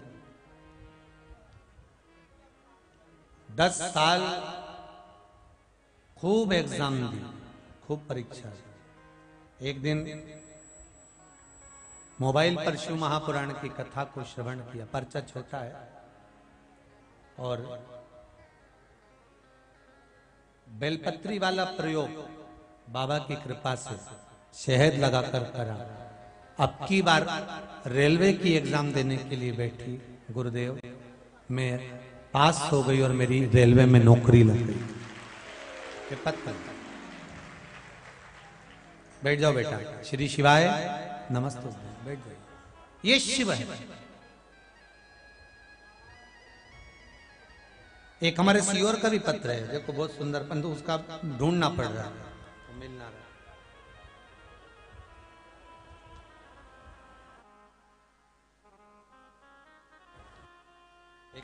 पत्र सीओर का भी है, उसमें किसी ने लिखा है गुरुदेव कि नौकरी नहीं थी पर बाबा ने ऐसी कृपा कर दी कि सरकारी नौकरी लग गई। पत्र में शिव महापुराण का आपका विश्वास, आपकी दृढ़ता, आपका भरोसा शिव पर है। भोलेनाथ दया करना, मैं तेरे भरोसे हूं। भगवान शिव से प्रार्थना। हम शंकर के भरोसे पर रहे, हम शिव के भरोसे पर रहे, हम भगवान की अविरल भक्ति की ओर। महाराज मालिनी ने केवल इतना मांगा कि मेरा जन्म जितनी बार हो मैं काशी में ही हो, काशी में ही मैं आऊं,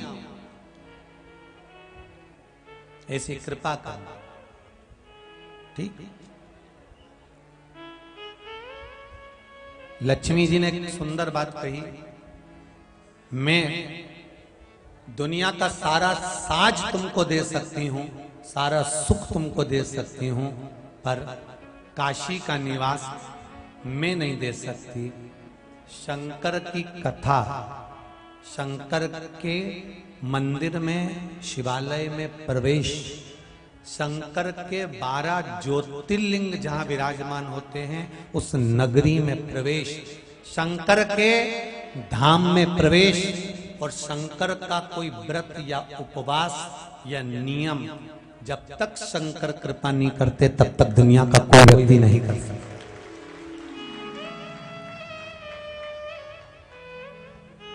बारह ज्योतिर्लिंग में चाहे सोमनाथ हो, मल्लिकार्जुन हो, त्र्यंबकेश्वर हो, ओमकारेश्वर हो, महाकाल हो, विश्वनाथ हो, नागेश्वर हो, केदारनाथ हो, वेदनाथ हो, सेलम हो, नागेश्वर हो, 12 ज्योतिर्लिंग में या शिव महापुराण की कथा में या भगवान शंकर के शिवालय में या शंकर का कोई व्रत आपकी सामर्थ्यता से नहीं हो सकता। ये सामर्थ्यता तो शिव की होती है, तब कर सकता है। अपनी सामर्थ्यता से कुछ नहीं हो सकता।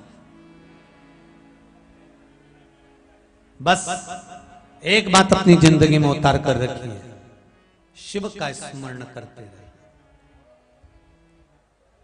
शिव का शंकर के सहारे, शंकर के भरोसे, शंकर की भक्ति में डूबे।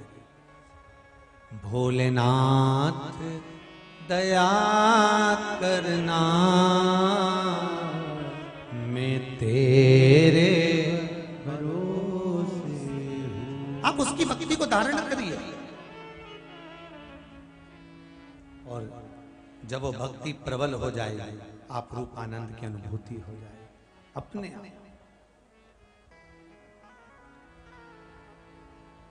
शिव कथा कर रहे,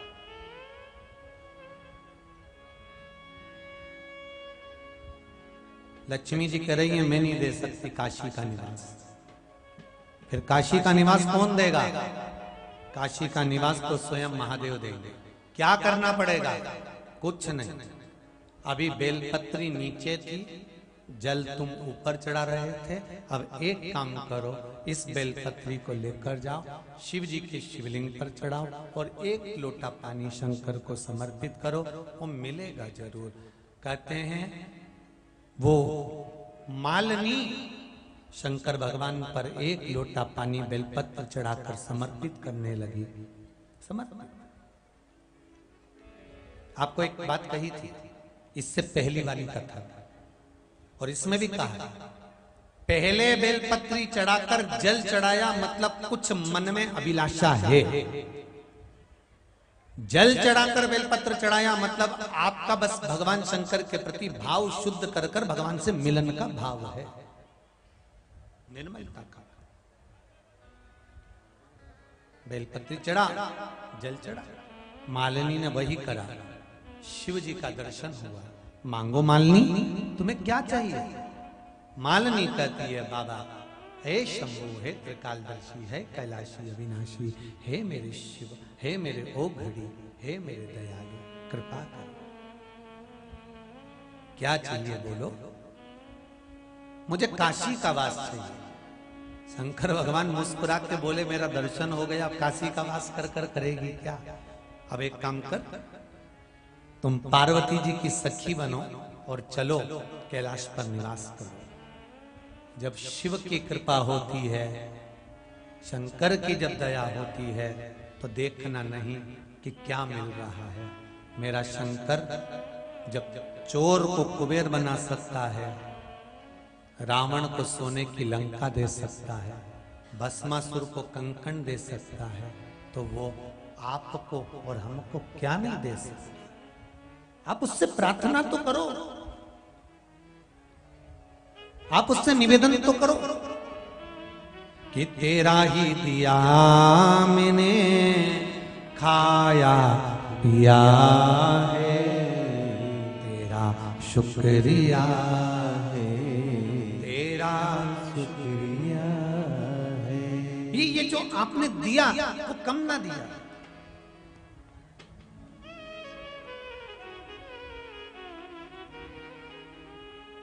जो आपने प्रदान करा है वो कम नहीं करा है। एक पत्र में किसी बहन ने लिखा है कि यहां पूरा पंडाल फुल था। आपने कहा था सीहोर में सारे समाज के लोगों ने धर्मशाला खोल के रखी है, मंदिर के दरवाजे खुले हुए हैं, गार्डन हॉर्न खुले हुए हैं, तो आप वहां जाकर ठहर जाओ। एक किसी ने पत्र लिखा है, उस पत्र में हम सीहोर में जाकर रुके गुरुदेव। उस पत्र में लिखा है कि हम सीहोर की जनता का ऋण कभी जिंदगी में नहीं भुला पाएंगे। सीहोर की एक एक समाज ने, हो सकता है मेरे बोलने से कोई समाज का नाम रह जाए, इसलिए मैं समाज का नाम नहीं ले रहा। एक एक समाज ने सीहोर की, आप 28 तारीख से, बल्कि समाज के लोगों ने 26 और 27 तारीख से आप लोगों के लिए दिल के द्वार खोलकर सेवा करी है। सेवा, नाश्ता क्या, चाय क्या, भोजन क्या, दवाई क्या, और किसी का जन्मदिन पड़ गया तो केक भी मंगवा कर कटवा दिया गया है। केक भी मंगवा, ये है मेरा सीहोर, ये है मेरी जान, मेरा शहर, मेरा नगर, मेरा सीहोर। ये है, प्रसन्नता होती है।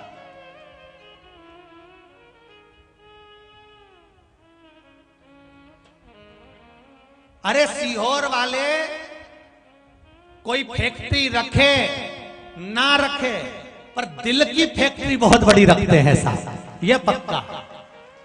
इनके पास दिल बहुत बड़ा।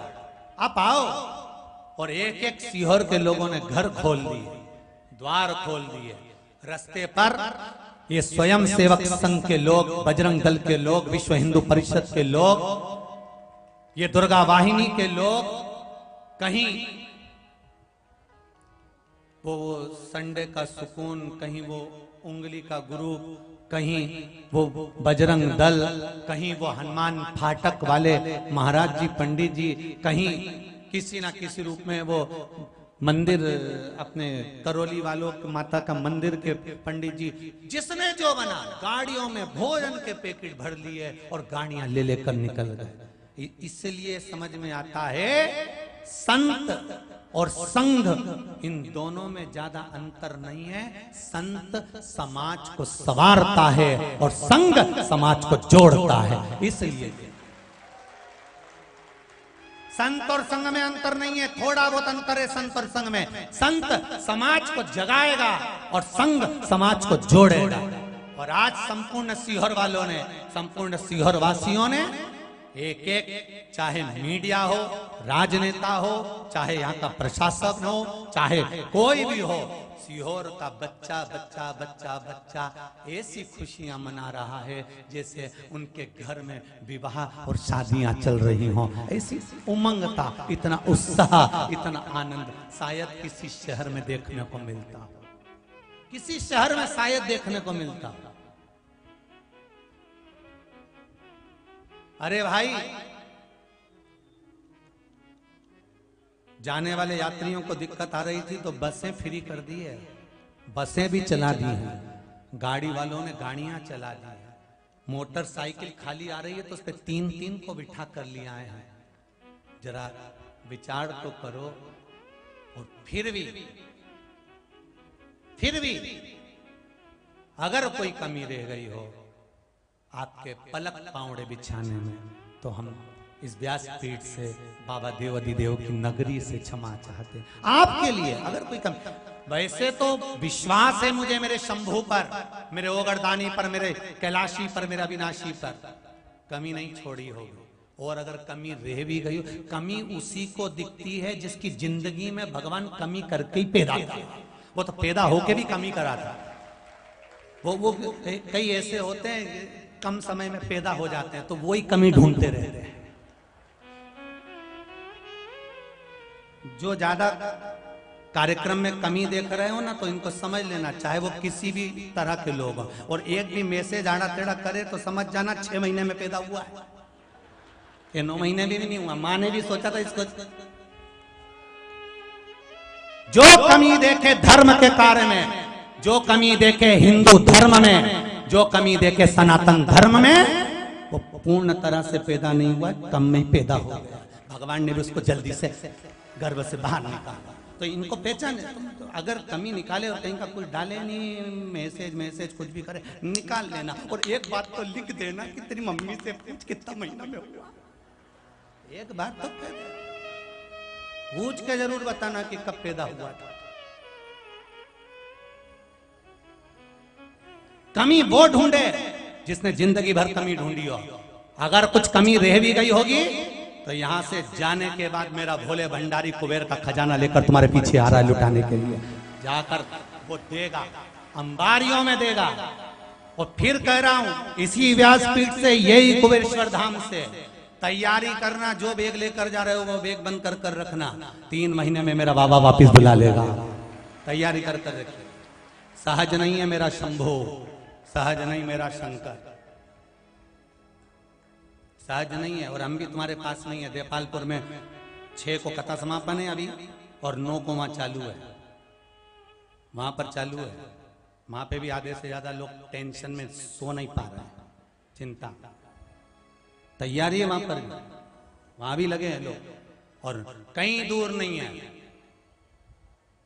विश्वास है आधे से ज्यादा जिसने दिल से सेवा करी है ना, दिल से, और दिल से शंकर का गुणगान गाया है ना, बिना कपट के, बिना छल के, बिना बेईमानी के, बिना प्रपंच के, जो यहाँ आया है ना, यहीं रहूंगा 9 से 15 तक। उसी 9 से 15 में तुम लेटर लिख के भेजोगे कि मेरा काम हो गया है। इतना विश्वास मुझे मेरे शिव, इतना विश्वास मेरे शंकर पर है, भरोसा है मुझे मेरे शंभू पर। शिव है वो,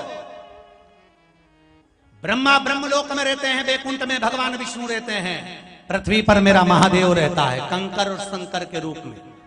दूर वाली बहू को बुलाओगे, लेट आएगी, पास में कितनी भी नफरत करो काम वही आएगा, साथ में वही देगी, वही। पाला उसी से पड़ने वाला। इसलिए शंभो शरणे पड़ी मांगू घड़ी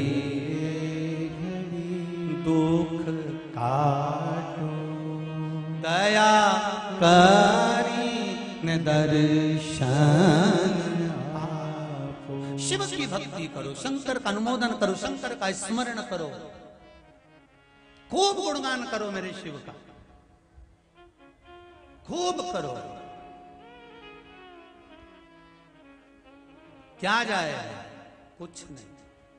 अच्छा दोगे तो अच्छा मिलेगा, अच्छा दोगे तो अच्छा मिलेगा।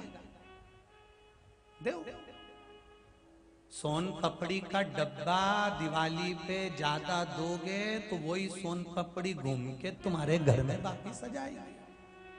सही है कि गलत है? वही सोन पपड़ी दे के देख लेना, घूम फिर के वही सोन पपड़ी आखिर में तुम्हारे पास जाएगी। भले डिब्बा का कलर चेंज होगा पर रहेगी, वही सोन पपड़ी आएगी जो दिए। जैसा दोगे वैसा मिलेगा। राम कहोगे तो राम मिलेगा, शिव कहोगे शिव मिलेगा, कृष्ण कहोगे कृष्ण मिलेगा, और हर हर महादेव कहोगे तो हर हर महादेव मिलेगा। वो मिलेगा, छूटेगा नहीं।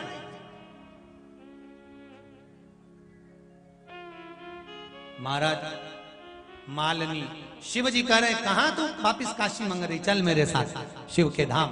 कैलाश ले गए, भगवान शंकर ने उसको कैलाश पर ले जाकर रखा। तो मालिनी चलते चलते एक शब्द कहती है, मैं सुंदर हूं, नारी हूं, मेरी सुंदरता का कहीं मुझे अहंकार ना आ जाए, मेरे शीश को आप हाथी का लगा दीजिए। शंकर भगवान ने कहा मैं तुम्हें गज का शीश लगा देता हूं।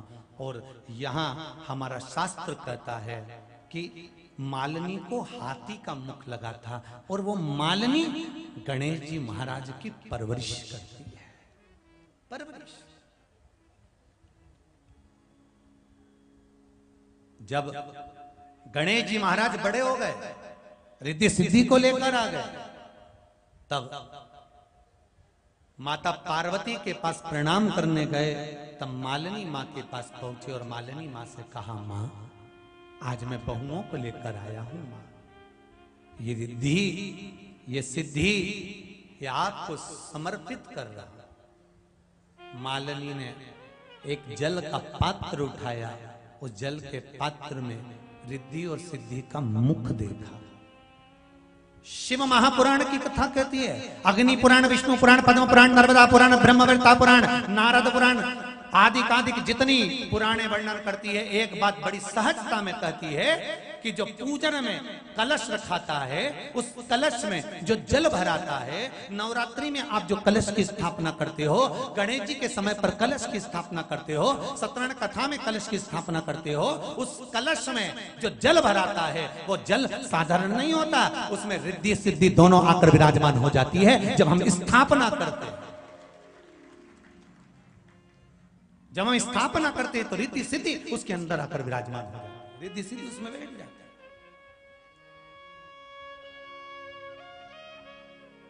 उसमें विराजित हो जाता है। इसलिए हमारा शास्त्र यहां वर्णन करता है कि कहीं तीर्थ में जाओ, गंगा जी के घाट, यमुना जी के घाट, नर्मदा जी के घाट, सरयू जी के घाट, कहीं पर जाओ, वहां से जल लेकर आओ, और उस जल का जो भाग है वो अपने घर में छींटना चाहिए। आप लोग भी छींटते होगे, कोई पवित्र नदी का जल आता होगा तो छींट। उसका कारण क्या है? क्योंकि हम कलश में लाएं, बोतल में लाएं, अर्थात उसमें जो जल आया है उसमें रिद्धि सिद्धि समाहित होकर आई, उसमें रिद्धि सिद्धि समाहित होकर जुड़कर, साधारण नहीं हो जाए।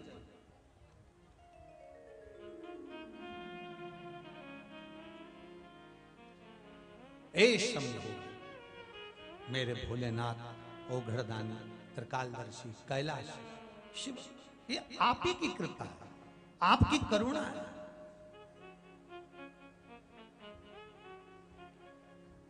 भोले मैंने तेरे ही भरोसे हवा बिच उड़ती जावांगी, बाबा डोर हतो छड़ी नाम कटी जा।